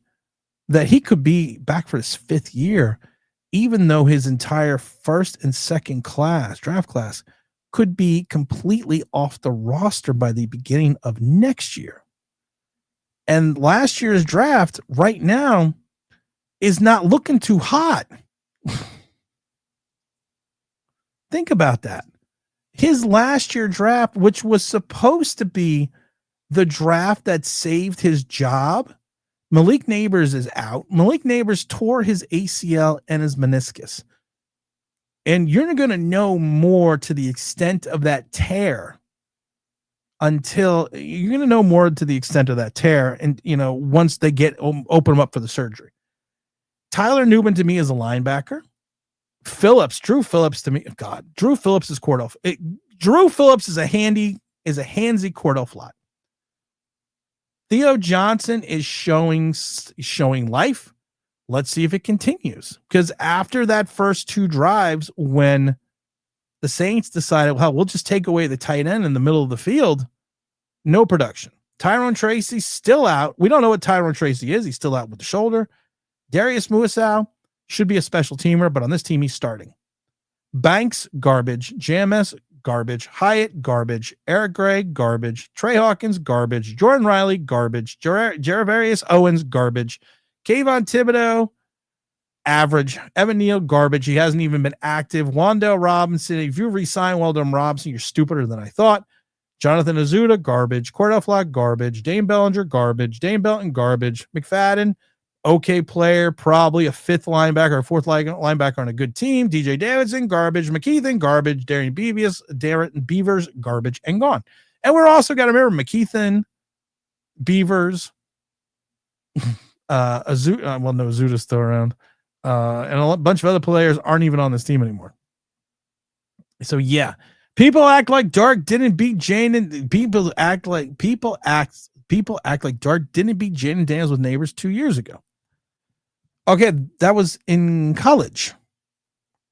Explain to me, in your infinite idiocy, what college stats have to do with the NFL? How many wins does Jaden Daniels have in the NFL? And how many times has Jaden Daniels now beat Jaxson Dart in the NFL? Or beat the Giants in the NFL? I'm not going to deal with stupid today. Jay Farah says, I'm not going to ban you because I just don't feel like dealing with stupid. I like Daniel Jones doing well. It makes the Giant org. Oh, I love it too. It makes us look so fucking incompetent. It's beautiful. I'm going to give DJ some props that he is playing well with Indy. I still want to see how he performs on nationally televised game. It's not even that. I want to see how Indianapolis performs against teams that don't suck. I think that's what I want to see, because I've already seen the Daniel Jones reared his ugly head a couple times already. But think about this. The Colts beat the Bungles, the Dolphins, the Broncos was a good win. The Titans, they lost to the Rams and they beat the Raiders. Next, they have to play the Colts. Now and then it gets a little interesting. They play the Chargers, but then they go against the Titans again. The Steelers, the Falcons, the Chiefs, the Texans. They're playing the Texans, the Jaguars, the Seahawks, and the 49ers. Wait, there's really none of this like strength of schedule that I'm seeing. Oh, Big Don dropping in the gift memberships to Online Big Blue OG Membership Club. Make sure you thank Big Don for dropping them. Don, I got your text, but I was working. Make sure we hit the like button because we're at 80 likes. We need to be at 90 likes before 12:40. The worst crime by the NFL players was OJ, like DJ stealing the money, is definitely number 2. No. I'm going to go Ray Caruth, killing his baby mama and his baby, are paying for it. And I'm going to go with Ray Lewis, who got away literally with murder. And the only way he escaped that is he rolled over on everyone, and he hid all of his clothes. He took all of his clothes off and hid them and threw them in a dumpster somewhere, and they never found him. So I'm gonna go with those above Daniel Jones stealing money. Let's see. This pass rush is so disappointing. Why did they have these guys put on size and get to be linebackers? Because none of them are athletic enough.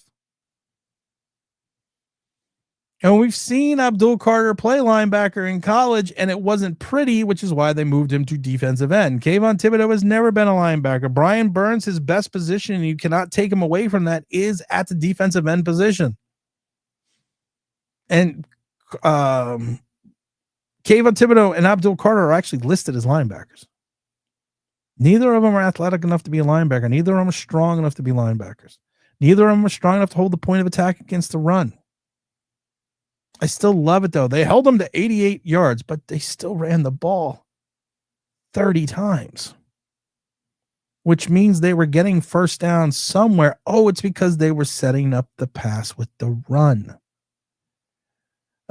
Jones is playing the same he did with the Giants, just in a better situation. Yeah, that's all. There's nothing wrong with that. Nothing wrong with that at all. I keep saying that. Let's see here. A big smile from Thomas. James Williams says, Daniel Jones started 7-1 here in 2022. Can you guys please stop and wait until the end of the year before you crown him again? We always love this. Welcome to Fantasy Island. Living in Fantasy Island means Drew Phillips is a superstar elite corner, and Dart saved our season. This is the Tommy DeVito shit all over again. It's a Dan Jones shit all over again. And at least this time, I don't feel like I'm alone because of the fact that we are seeing this firsthand again. There isn't anything for you here. I have men at my back, and you stand alone and defy me. I'm not alone. Russell Crowe and me, we're not alone this time. I kept telling everyone after Tommy DeVito's 3-0 start that he was going to come crashing down to earth in New Orleans. Because you could see it, you could predict it. And I love Zacatech likes to point out that I talked about his elongated pitcher's windup from game one. And then all of a sudden during the New Orleans game, they're like, oh, he's got this elongated pitcher style windup, which is going to be kind of difficult for him to, get the ball out of this vaunted Saints defense. But we're seeing things. People are seeing things. Problem is that we have too many wide receivers that are slot receivers. Slayton doesn't care because he has his money. Slayton's been our best wide receiver for 7 years. And the slot receiver thing, really, we don't have too many slot receivers. We have one because Bo Collins is not a slot receiver. Jalen Hyatt's not a slot receiver. And Darius Slayton's not a slot. We have one in Wandale Robinson. So when's the rebuild start? Well, right now we're in the middle of the rebuild of the rebuild of the rebuild. And I think we need one more rebuild in there. And I think then we're going to start from there. Where are we at? 80? Are we at 100? No, 90 likes. Come on, guys. 90 likes. We only got like 20 more minutes. So we need 90 likes. Brownie says people are giving the shit regime way too much credit for saying DJ hasn't improved with the calls and the first halves he spent under KOC. He has absolutely improved, maybe not by a crazy margin. I don't think he's improved. I think I've watched almost every, and it was funny because someone on Twitter was like, Tim, evidently you've been watching Colts games. And I'm like, yeah, I got the NFL package on YouTube. So I watch and I love it because you can have 4 games on the screen at once. And I have 3 TVs on the walls in the man cave. So I then can have up to 12 games going at once. If available. So yeah, I've had the Colts game. I have to admit, I've had the Colts game on every time that I watch. The difference with DJ is coaching. They have an offense coordinator that can scheme for tight ends and wires open. Tyler Warren is incredible. That helps as well. I agree. James Stein says Dart is the one quarterback whose career will be one and done before the new regime gets to pick a new quarterback of their own. I'm looking forward to the day when the Giants are good again and good with incompetent. I keep saying it, maybe it's my fault. No, they sucked before I became a YouTuber. That's what she said. Oh, so. Brownie says 1,000% believe Hyatt is generally scared to go out there and scared to get hit. He seems the media, he's petrified out there. One too many reasons to refuse the point. I don't know if he's afraid to get hit. I can't say if someone's afraid to get hit. There are players in the annals of NFL history who were players that did not like contact.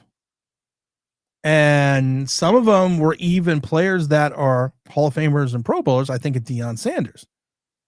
Deion Sanders, most tackles he had in his entire career was like 60. I think that was his 4th year in Atlanta. Then he always has like 26, 36, 26. And even when he was a safety with the Ravens, didn't have a lot of tackles. But again, if you prevent the guy from catching the ball, you don't have to tackle him. But maybe I don't know. Maybe there is some. Solidarity Cam says Joe is so horrible. What does Paul say? What we learned yesterday is that you do not let a guy who you are not going to fire picks for your franchise quarterback and then you fire them. No, you're right. You're right. It's the gloves' fault, Tim. They can't hit you know what? You're right. I'm sorry. It's the glove. Here's the thing. There's still 119 people watching on the YouTube.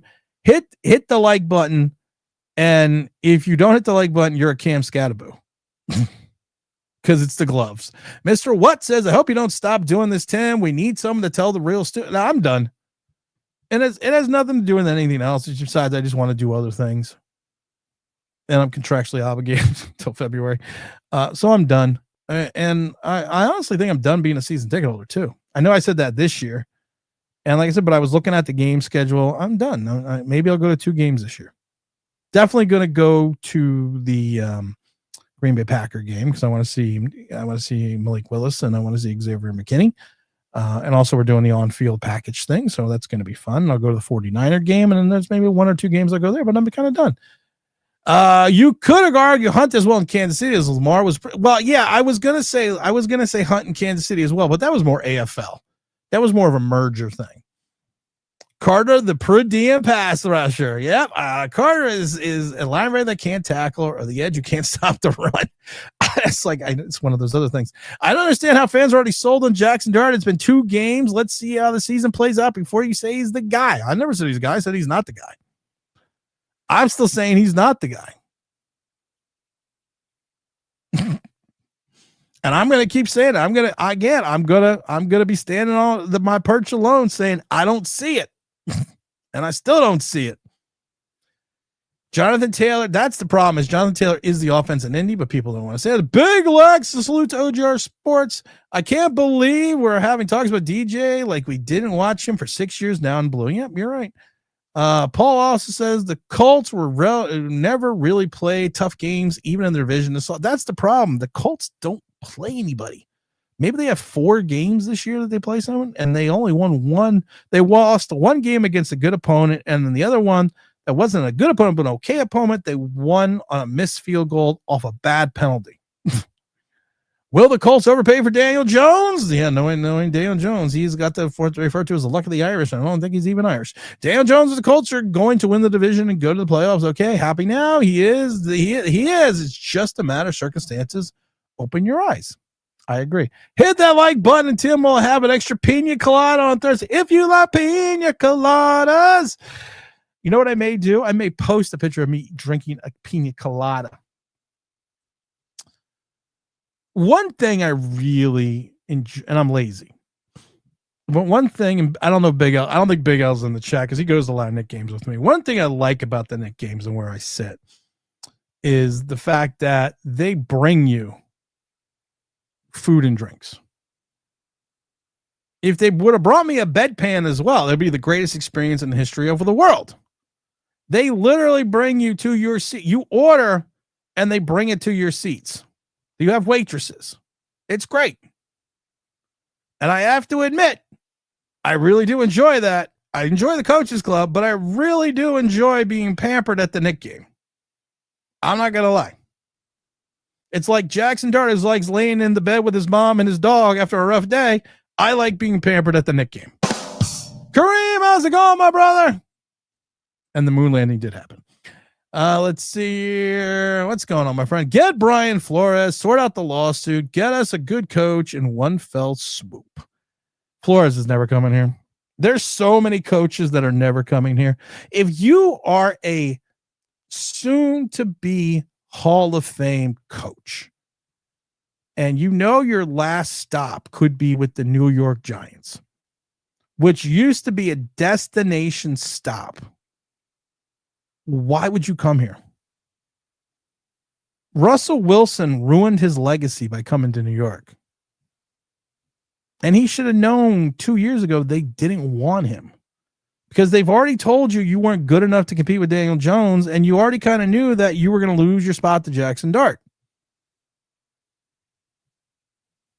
This is no longer a destination spot. Paul says Shane Bowen is worse than Kafka. No, they're equally as bad. They equally suck. Flores is never coming. Asmi says Timmy was right. Team is a fucking disaster. I don't take any solace in being right. What I do take in being right is we're only at 91 likes. And at 93 likes, okay, there's still 115 people watching. Last person to like is a Cam Scataboo.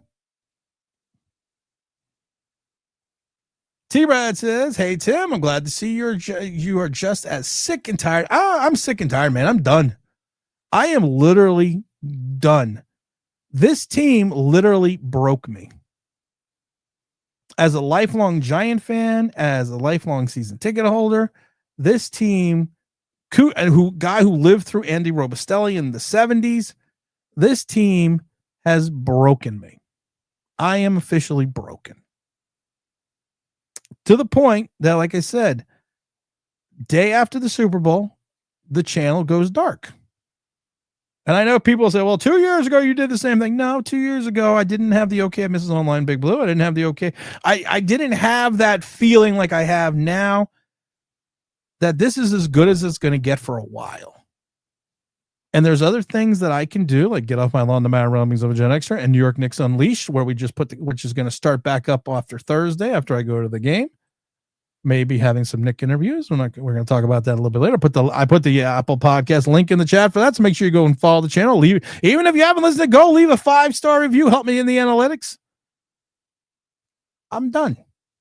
There is no reason anymore to talk about the same thing over and over again. For a guy that would go to 8 home games and minimum of 2 preseason games every year, 10 games every year since 1976, not doing it anymore. I'll go to maybe 2-3 games this year. And a lot of times I just go to 2 games to hang out with people, to hang out with James, to hang out with T, to hang out with Big L, to just hang out and have a good time, hang out in the parking lot, drink some beers, go to the game, and just experience it that way. And then there's no reason to continue to do this. Yes, Matthew, I am going to turn my auto pay. I actually turned my auto pay off and took off the credit card. Thank you, Matthew. Someone else reminded me of that the other day, and I did it already. I did it way early this year, but I'm done. And there's nothing wrong with being done. It's just, sometimes, like I said, I'd rather talk about other things than the Giants. That's all. What's up, Mr. Behold? Big Tim, what's going on? Deb said, Tim had to go out, but I did hear you said you're retiring. Yep, I am retiring, Deb. We go dark. And I'm good with it. I'm literally good with it. I wasn't good with it before. That's why I came back. But I am literally good with it. And everyone's like, well, what if we get the first overall pick? Nope. What if we get John Gruden? Nope. Nope. What if we somehow have a miraculous turnaround and win and go to the playoffs? Nope. Done. There is only so much abuse a fan can take. There is only so much abuse a fan can take from other fans. And like I said, I don't blame the fan base completely, because I said this the other show. If you were 13 years old when the Giants won their last Super Bowl in 2011, you're 27. You're 26, 27 now. So all you have known is the tail end of Eli Manning and Daniel Jones. You know nothing else. So beyond Eli Manning having 2 4,000-yard seasons or a couple of 4,000-yard seasons, I think he had 4,000 seasons between 11 and 15, but the Giants were still six win teams. You know nothing else. You watch Daniel Jones for 6 years, you can't evaluate a quarterback talent because you don't know it. You don't see it because a lot of these fans don't watch other football. I watch football all day long. I have to admit, when I have all the games on the screen, the Giant game is usually the game in the right corner, and I have another game in the big screen because it's just not fun to watch anymore. So, regrets, I've had none. Because this team has really sucked. I did it my way. Daboll might stay all season. Mayor's dealing with cancer. Probably too hectic to fire someone mid-season. Yeah, you're probably right. Tim is tired of repeating the same. You know what, James? Thank you. Tim is tired of repeating the same shit about the Giants because the team keeps making the same mistakes. It's like hitting yourself in the head against the wall. It hurts so much. You continue. I'm done with the New York Football Giants. Brownie says Theo is definitely improving his game, showing his flash. Here's the problem with Theo Johnson. Theo Johnson gets open in the middle of the field. Then the defense closes off the middle of the field. What happens to Theo Johnson? Same thing with Dane Bellinger. The Eagles, the Saints said, we're going to take away the tight end. They did, and we didn't adjust. People go crazy about a sharp dressed man. I don't know what I'm going to wear to the Knick game. I haven't decided yet. Getting the VIP treatment at the Knick game, so I haven't decided yet. I've already been talking to the people in the Knicks offices, so I'm a little excited. Game starts at 7:30. I got to be there at 5:30. I don't know if that's going to happen. Let's see. Indianapolis has the 9th easiest schedule. Thank you, Gerard. Paul says the one thing the Giants to do is past drafts is we didn't draft Shador Sanders. Mr. Barkley says, hey, Tim, you remember when they had Hyatt watch old OGB highlights? Yeah, I did remember that. And that did not work out too well.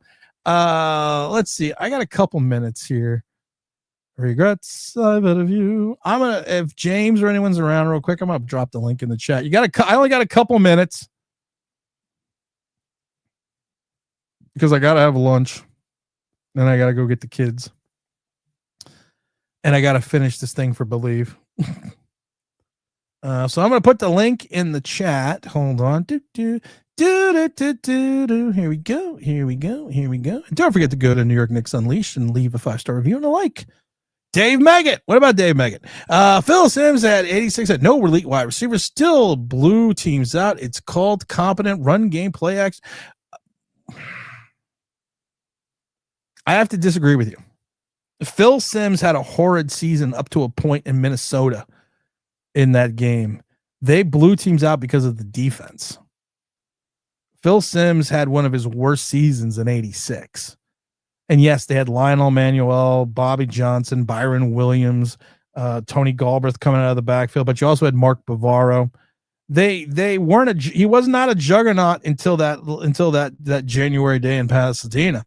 But yes, they also had, you have to figure this. Joe Morris ran for like 1,500 yards with the blocking of Maurice Carthon. So they played solid defense and ran the ball with a mixture of passing.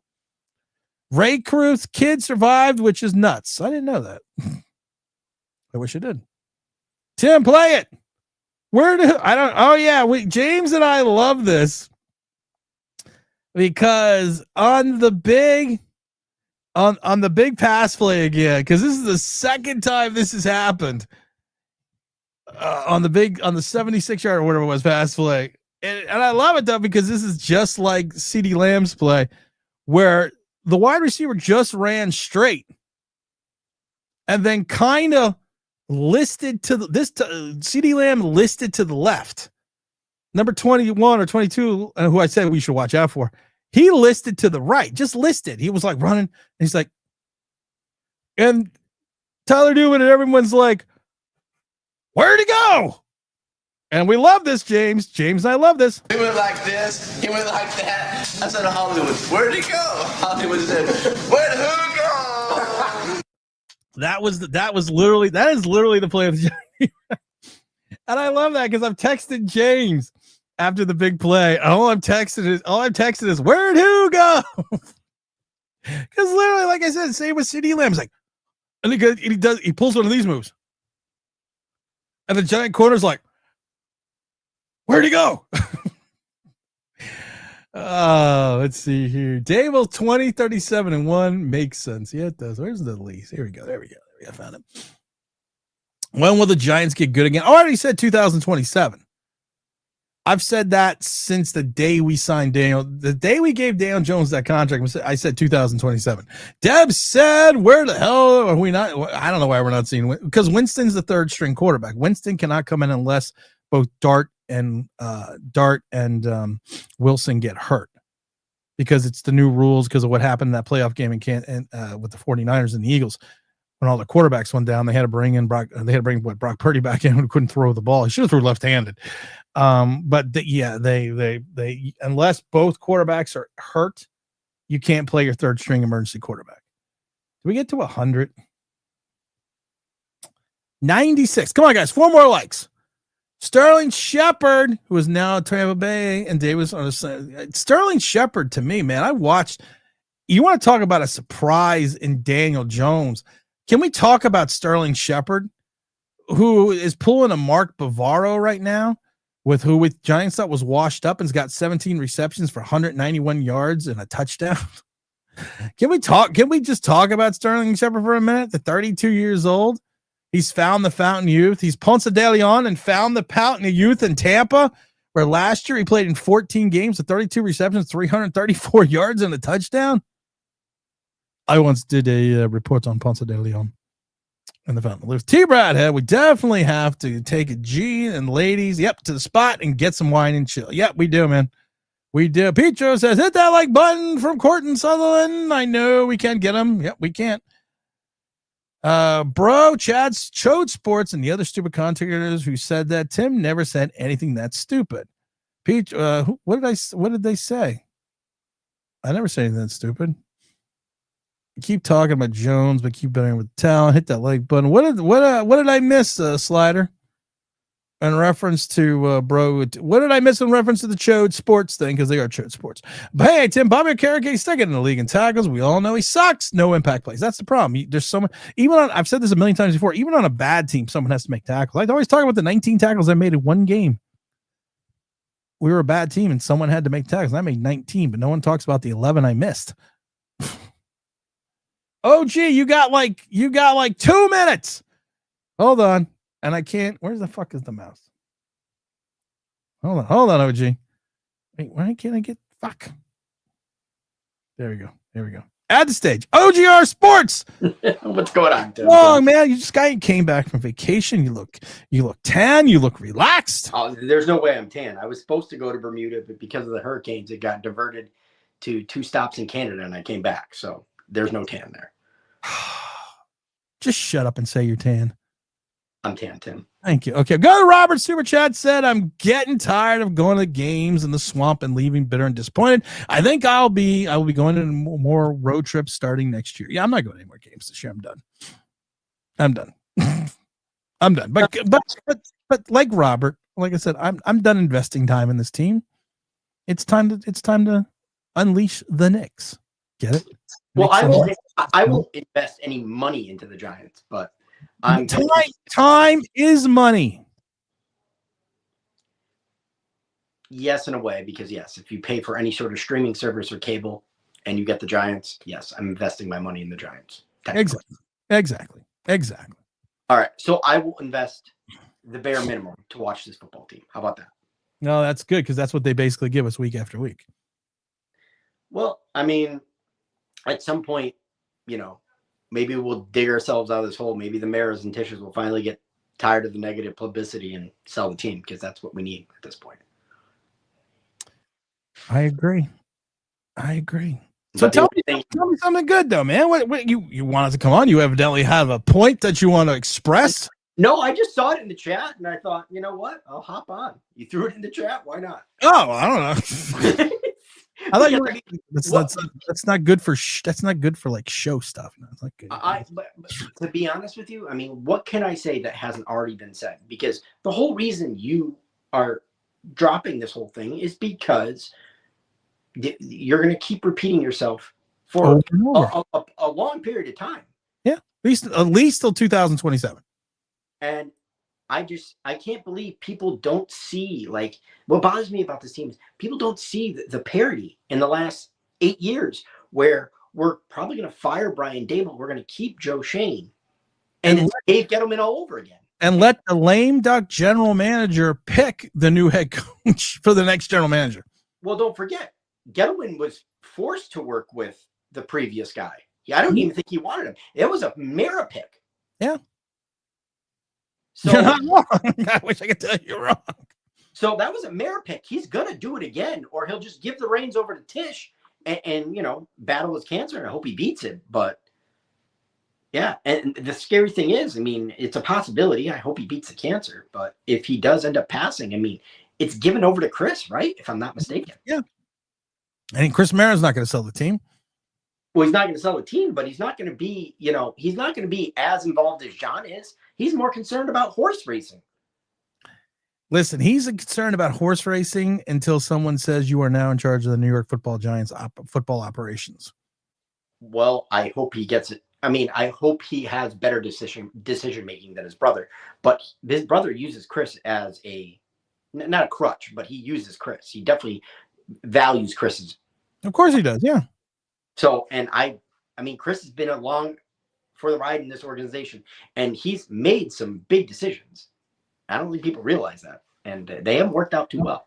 They don't, and that's like I said, and like I said, I tell people, like I said, sometimes shit just runs its course, and sometimes to everyone's point, you can't keep talking about the same thing over and over again. I mean, but that's the thing. I mean, that's what happens when you root for a bad team. I mean, until Thibodeau took over. I mean, how many years were people complaining about the Knicks? And since the mid 90s. Yeah. I mean, I don't know if you saw my message in the chat, and I said, hey, I completely understand your decision. I respect it. But I fear in 2 years, because I think Mike Brown's the wrong guy for the Knicks. I think in 2 years, you're going to be going through the same thing with Knicks Unleashed. Well, you know what? But at least for 2 years, I'll be happy. I hope, but I still don't get the Thibodeau firing unless he lost the locker room. I get the Thibodeau. I can't get into that, but I get the Thibodeau firing. Thibodeau, like I said, if you take a look at Thibodeau's track record, the fact that he doesn't play the bench ever, and it's almost like outside of 7 guys, he looks down at the end of the bench, and I think he's got cataracts or something because he can't see past the 7th guy. And there's a lot of problems when you're playing. I mean, when you have playoff games and you're playing Bridges and Josh Hart's like 52, 53 minutes a game, there's a fundamental problem with running your guys into the ground. No, definitely. I mean, that's all. He's a hard-nosed coach, and yeah, he's a hard-nosed coach that does not know how to cultivate young talent. I disagree with that, but hey. Well, outside of Derrick Rose, who has he cultivated? Yeah, I mean, I really can't. I mean, to a certain extent, I mean, he did have success with the Timberwolves, and they had 2 young guys there. And and he got fired, and Karl Anthony Towns will tell you he was not a fan of Thibodeau. Yeah, but he did well with the Timberwolves. That's all I'm saying. He did do it to Timberwolves. You don't have to like the guy for the guy to cultivate you. There was plenty of people that hated Parcells, and he still was able to cultivate a team. So that's true. But all right, guys, I got to get out of here because I got a phone call ringing right now, and I appreciate OGR dropping in. I appreciate everyone coming in. I really got to pick up this phone call because it actually is the Knicks. So I will talk to everyone in the next couple days. Stay tuned. Do all that fun stuff. Like, subscribe. OGR, thanks for stopping in so quick, and I'm out of here.